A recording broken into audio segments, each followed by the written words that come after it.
Le lundi, dans le dernier quart d'heure de Smart Bourse, c'est notre rendez-vous américain, notre quart d'heure américain, avec notre correspondant américain, Pierre-Yves Dugas. Cher Pierre-Yves, bonsoir et bienvenue.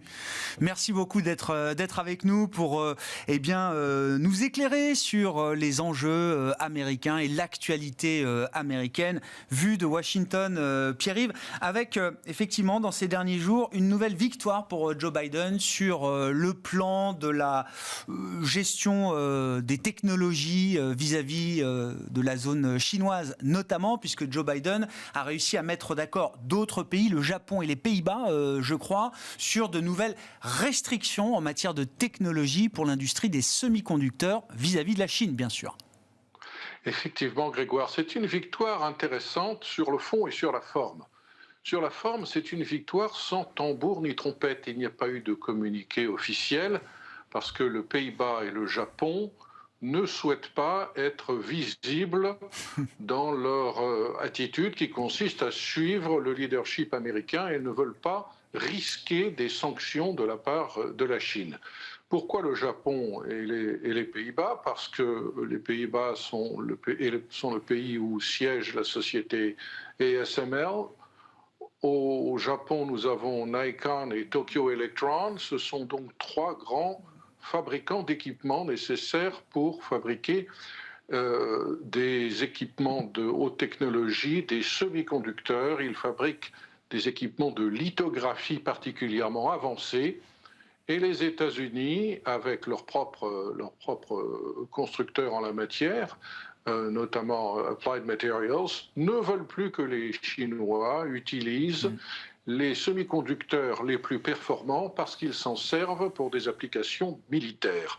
Ce discours qui est tenu par l'administration Biden depuis le mois d'octobre finit par être entendu de la part des Pays-Bas et du Japon qui ont accepté, sans tambour ni trompette, donc vendredi, de ne pas fournir aux Chinois ce que les Américains ont promis de leur côté unilatéralement de ne plus fournir. Pas de concurrence sur le marché chinois pour ces technologies les plus performantes. Arrive ce matin un scoop intéressant du Wall Street Journal. Ce n'est pas la première fois que les États-Unis cherchent à limiter l'exportation de technologies à la Chine, technologies utilisables à des fins militaires et à des fins d'espionnage. De telles listes sont rédigées par les États-Unis depuis au moins 1997 et on s'aperçoit qu'un grand centre de recherche chinois, depuis 2020, à plusieurs reprises, a acheté des composants américains qui sont pourtant interdits théoriquement depuis 1997, des composants fabriqués par Intel et par Nvidia. Comme quoi, en théorie, on peut interdire beaucoup de choses, mais dans la pratique, lorsque ces composants ne sont plus sur le territoire américain et qu'ils sont disponibles assez facilement, pratiquement en vente libre, les Chinois sont tout à fait capables de se les procurer. Le contexte de tout ça n'a pas changé, on en a souvent parlé entre nous ici, Grégoire, c'est qu'il y a un large consensus au Capitole et à la Maison-Blanche entre démocrates et républicains pour considérer que la Chine n'est pas un partenaire ordinaire, que la Chine est de plus en plus un adversaire et un rival, et que la Chine est un pays qui a pour objectif principal de voler notre technologie pour pouvoir ensuite nous asservir. C'est textuellement ce que disent démocrates et républicains, et c'est la raison pour laquelle il y a ce consensus, et que maintenant Joe Biden parvient à convaincre certains Européens, en l'occurrence les Pays-Bas, de le suivre sur ce terrain qui est dangereux. L'autre grand contexte de cette opération est qu'on a à Washington un peu peur que les Européens commettent avec la Chine l'erreur qu'ils ont commise avec la Russie. C'est-à-dire de penser que oui, ce n'est pas un pays démocratique, mais enfin c'est un pays avec lequel nous devons travailler pour rester engagés avec la Russie, pour éviter que la Russie s'isole, pour éviter que la Russie devienne une dictature et pour éviter que la Russie devienne agressive. Les Américains sont convaincus que les Chinois, non pas à court terme, mais à moyen et long terme, deviendront agressifs, et en particulier militairement, et que le moment est venu de mettre un terme à toutes leurs tentatives déloyales qui visent à acquérir un avantage déloyal en termes de technologie qui reviendra ensuite nous porter tort.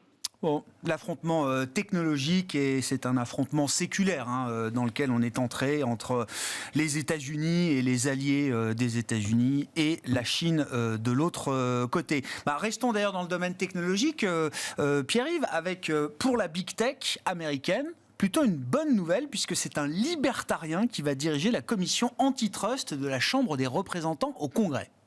Et oui, rien ne vous échappe, Grégoire. C'est une info qui est quand même passée un petit peu sous le radar.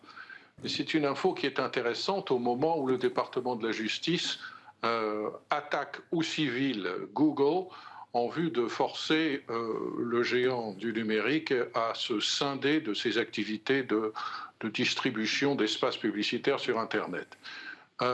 La commission des affaires judiciaires de la Chambre des représentants, puisque maintenant que la Chambre des représentants dispose d'une très courte majorité républicaine, la commission judiciaire décide de la manière dont les sous-commissions vont être gérées, et une de ces sous-commissions importantes à la Chambre des représentants est la commission antitrust. On aurait pu croire que le républicain, logiquement, qui serait nommé à la tête de cette sous-commission serait M. Ken Buck, qui est quelqu'un d'assez opposé à la puissance des géants de la technologie américaine et qui est capable de travailler avec les démocrates pour changer la réglementation antitrust. Eh bien non. Ken Buck a été mis de côté et a été placé au second rang, et c'est Thomas Massie qui va s'occuper de la sous-commission antitrust. Alors c'est important parce que Thomas Massie est un républicain, oui, un républicain du Kentucky, mais c'est un libertarien. Il est obsédé par ce qu'il considère être le complot des grandes entreprises de technologie américaines pour faire taire les conservateurs et pour les censurer. C'est aussi un anti-vax, c'est plutôt un isolationniste. C'est quelqu'un qui est climato-sceptique et c'est quelqu'un qui est plus que détesté par les woke. Je ne résiste pas à l'envie de vous signaler que John Kerry, qui est très populaire en France parce qu'il parle un peu français et parce qu'il est bien à gauche, John Kerry a dit, je vous assure, à la suite d'une dispute qu'il avait eue en direct à la télévision dans une audition publique, je vous assure que Thomas Massie a été testé positif, non pas pour le Covid, mais parce que c'est un trou du cul. Fermez les guillemets. On peut compter sur Thomas Massie pour tout faire pour bloquer en commission les 3 ou 4 projets législatifs qui sont sur la table depuis des mois et qui viseraient à réglementer davantage, voire à forcer des géants de la technologie américaine à se scinder en plusieurs entités. Incroyable quand même, hein. Le facteur humain est important dans ces affaires, Pierre-Yves. Le facteur humain est d'autant plus important qu'il est nourri par le facteur financier.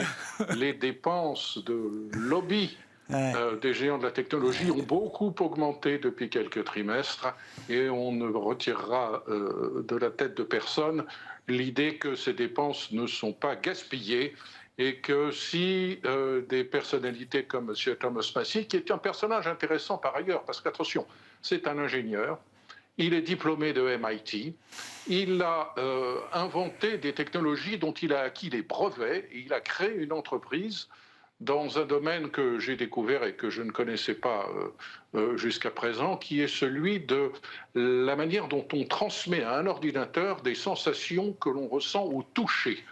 Et cette technologie-là, dont il est un expert, a permis de fabriquer des machines qui aident à des imprimantes en 3 dimensions. Donc M. Massie est un ingénieur et il s'y connaît en technologie, ce qui lui donne une certaine crédibilité en matière de réglementation de la Big Tech.